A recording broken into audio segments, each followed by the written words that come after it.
Hello, Cancer Risings. For you, 2026 is going to shine a spotlight on your career, your public image, and those big goals that you've been setting for yourself. Let's go on ahead and get started. With Saturn and Neptune moving into your 10th house, you are being called to step up and get really clear about what it is that you want to be known for. It is a blend of hard work or working for what you want while also making sure that your dreams really do inspire you and feel true to who you are. So you want to aim for progress at work. Just remember that it is not about perfection or chasing someone else's dream. It's about staying grounded. It's time to keep real and don't lose sight of your deeper purpose. This is really a chance to build a reputation that feels truly meaningful for you. So, a great way to work with this energy between Saturn and Neptune here in the 12th is to set, some realistic career goals, stay grounded, but don't ignore your dreams with Neptune here as well. You want to avoid overcommitting to anything at work or chasing a dream if somebody's dangling a carrot in front of you.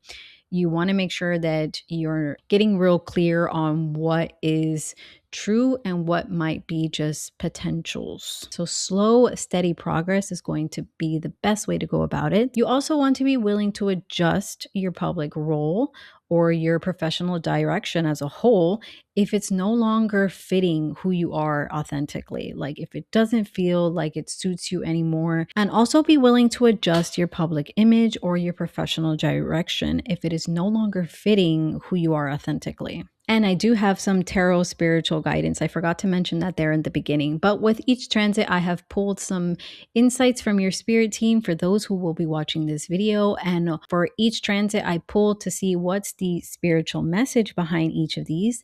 And for this Saturn and Neptune in Aries, we have the King of Swords reversed, the Queen of Cups reversed, and the Wheel upright. So the first thing here is about letting go of pressure to have everything figured out. So the King of Swords reverse shows that you might be doubting your judgment or feeling uncertain about decisions at work or with your career path. So Saturn here really wants structure, but then we have Neptune there as well. So there is some confusion or uncertainty. So it is normal if you are questioning what the right move is. With the Queen of Cups reverse, this suggests that it might also feel hard to trust your own intuition around these areas of work and career. You could be doubting your own emotional intelligence, or you could be second guessing how you handle relationships at work or in your public life. And Spirit is really giving you a gentle reminder to be gentle with yourself. Clarity will come even if it feels a little bit foggy and messy right now with Neptune there. And then we have the Wheel of Fortune, which does remind you that things are in motion, even if it doesn't feel like that. Some shifts might come unexpectedly, maybe even a change in your role or how the public is perceiving you.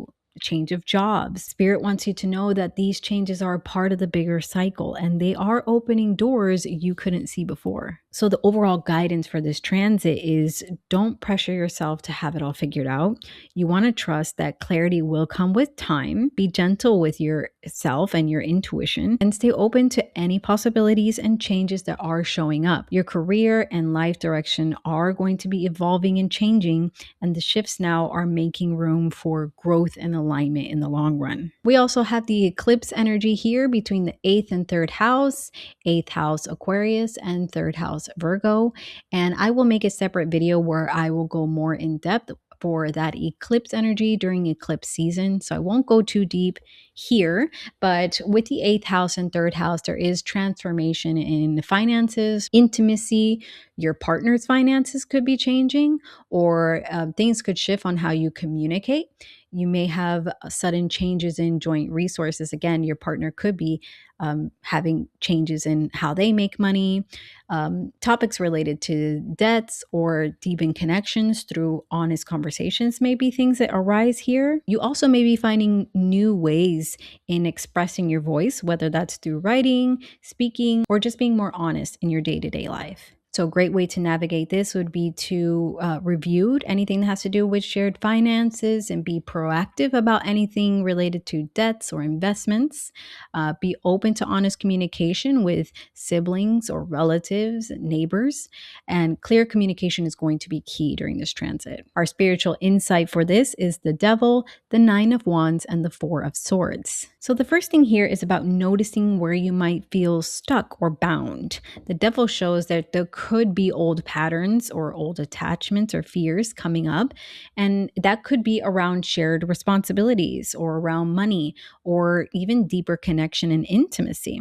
Eclipses energy often pushes things out to the surface, and Spirit is asking you to notice what isn't serving your growth anymore. And the Nine of Wands suggests that you may be feeling worn out or defensive. Maybe you've been guarding yourself in relationships or overextending in communication and daily responsibilities. Spirit is really reminding you that it is okay to lower your guard. It's okay to take a rest, a little breather.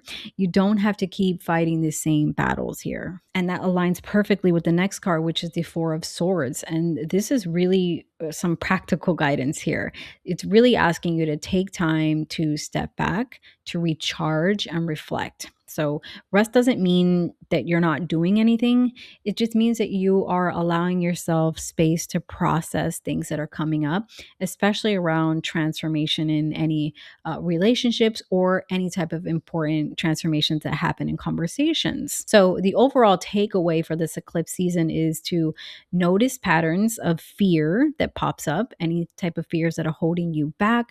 You do want to make sure you are protecting your energy and allowing yourself permission or giving yourself permission to rest and reflect. So it is a time for clearing and not much of a time for pushing through. What you release during this eclipse time is going to create space for healthier communication and more deeper and authentic connections. On April the 27th, Uranus will move into the sign or back in again into the sign of Gemini. And this is your 12th house. So that is spiritual and subconscious awakenings. You might get some sudden flashes of insight or find yourself drawn to explore your spiritual side. This is a great year for paying attention to your dreams, your intuition, and any inner wisdom that bubbles up unexpectedly.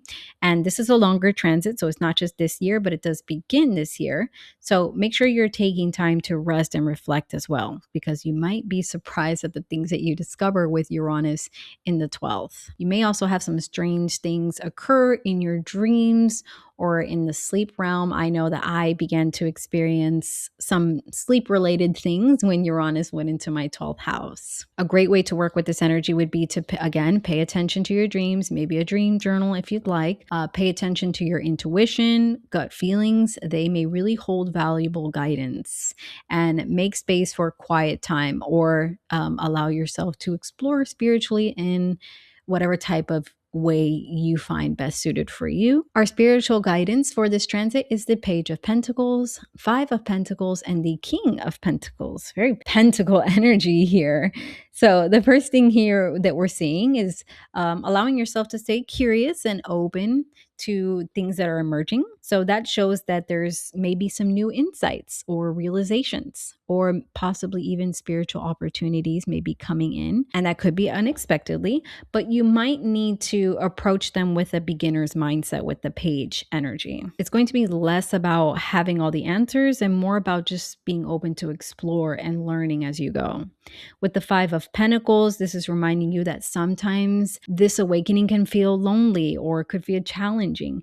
You might feel out of step with the world or others, or unsure on how to integrate things that are coming up psychologically. And Spirit is really reassuring you that it is normal to feel maybe disconnected sometimes, but you're not abandoned. This is part of the process when it comes to deep inner work and 12th house energy. And then the King of Pentacles shows up on how to anchor all of this. While Uranus is shaking up your inner world, you can ground the insights you gain by bringing them into practical, tangible form. So routines, structures, or some type of creative expression, because the 12th house is also your creative artistic expression. expression, those could be ways that could support your growth. So the spiritual guidance for this transit is to stay open and curious and also patient with any type of inner shifts that come up. Trust that even if it feels uncertain or isolating at times, you're really building a foundation for a more lasting transformation, because this transit is longer. It's about 7 years. So you want to explore, be observant, and then ground the lessons in ways that make sense to you. On June the 30th, Jupiter will be leaving Cancer and entering into your second house of Leo. And this could bring some good news around money or help you feel more confident in your abilities to obtain money. So don't be shy about asking for the things that you deserve, whether that's a raise or finding new ways to bring more income, or even potentially a new job or just recognition for your talents. So Jupiter here is really going to bring in more belief in your worth, and others will too. So really take the time to invest in what truly is going to enhance your sense of self-worth and what makes you feel secure. Our spiritual insights for Jupiter moving into the second is yet again the King of Pentacles. Love to see him here with this transit. The Wheel and the Six of Cups. The first thing here is about stepping into your power when it comes to resources and self-value with Jupiter. And the King of Pentacles shows that there is an ability here to create stability, to create abundance, and there's energy of practical success with the King of Pentacles. And Jupiter is just amplifying that energy. So it's a good time to take confident action around money, around career, or anything that supports your sense of security. Spirit is saying to really trust your ability to build something solid for yourself. And with the Wheel right next to it, that is reminding you that life is still moving. So opportunities can show up unexpectedly. Some shifts in income or resources, or even just your sense of self-worth might feel sudden, but they are a part of the bigger cycle. So just remember to stay open and adaptable, and things can turn around faster than you think if they're not going your way currently. And the Six of Cups brings in this really sweet and grounding message.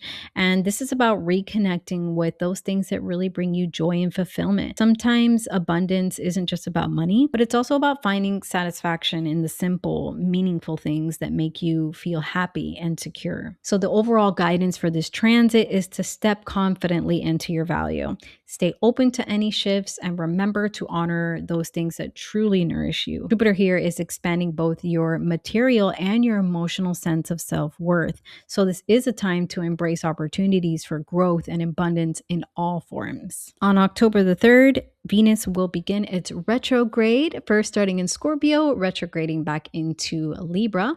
So this is your 5th house of Scorpio into your 4th house of Libra. Venus retrograde is a cue to slow down and revisit things that maybe don't make you so happy, especially when it comes to creative project or romance or your children, something to do with children or hobbies. If something isn't working, this is the perfect time to, make some tweaks and changes, have those, heartfelt conversations. Just remember that there is no need to rush here with retrogrades. Give yourself space to figure out what truly lights you up. And our spiritual insight here from the tarot is the 8 of Swords reversed, the 4 of Pentacles reversed, and the 10 of Cups. So the first thing Spirit is saying here is that you're being invited to let yourself out of a mental box. The 8 of Swords reversed shows that you're starting to see where you might have felt stuck, whether that's creatively, romantically, or emotionally, and realizing that you actually have more choice than you thought. Venus retrograde is really helping you reframe old stories about what you're allowed to want or feel. And then right next to it, we have the 4 of Pentacles reverse, and that continues that message. This feels like loosening your grip, releasing control or fear or emotional guarding. Maybe you've been holding back in love or in creativity or even within your home life because it felt maybe safer. And Spirit is really encouraging you to soften and open up, even if it feels quite vulnerable at first. And then we have the 10 of Cups, and this is the heart of this retrograde. This card is about emotional fulfillment, harmony, and truly feeling at home. So not just physically, but emotionally. Venus moving back into your 4th house is asking you to reconnect with what truly makes you feel safe, feel loved and supported. That might come through deeper family connections, healing old emotional patterns, or redefining what home truly means to you now. So the overall guidance for this Venus retrograde is to free yourself from old limitation, release emotional tightness, and allow more love and joy and creativity into your life and into into your home. This is a really supportive time for emotional healing, especially when you let yourself open up instead of holding back. Thank you so much for watching. Please comment down below if you are ready for the transits of this year. Share your thoughts, like and subscribe, and I will see you guys in the next video.